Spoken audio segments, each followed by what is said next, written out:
ఆనాడు ఆటోలు పైకి పోకుండా కార్లున్న దొరలే పోవాలంటే పేదోళ్ళ కోసం ఐలే చెప్పంగానే ఎంకన్నా ఆటోలను పైకి వదిలేండి.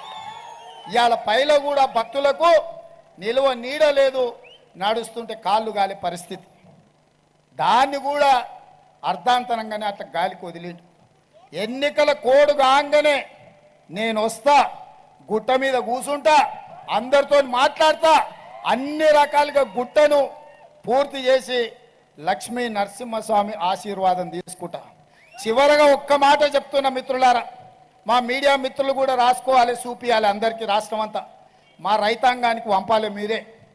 నేను యాదగిరిగుట్ట లక్ష్మీ నరసింహస్వామి ఆనగా మాటిస్తున్నా, 15 ఆగస్టు లోపల రైతులకు 2 లక్షల రూపాయలు రుణమాఫీ చేస్తా.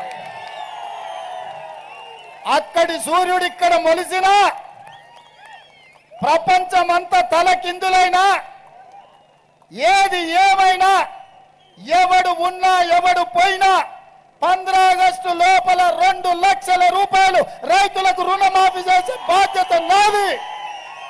యాదగిరిగుట్ట లక్ష్మీ నరసింహ సాక్షిగా తెలంగాణ రైతాంగానికి మాట ఇస్తున్నా, మీకు తప్పకుండా ఈ పని చేసి పెట్టే బాధ్యత నాది.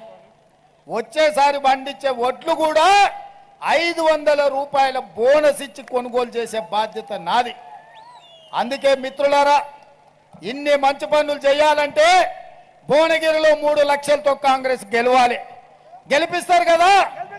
గెలిపిస్తారు కదా? సిద్ధమేనా? సిద్ధమేనా? సిద్ధమేనా? సిద్ధమేనా? సిద్ధమేనా? మా గౌడన్నలు చెప్పాలి, సిద్ధమేనా?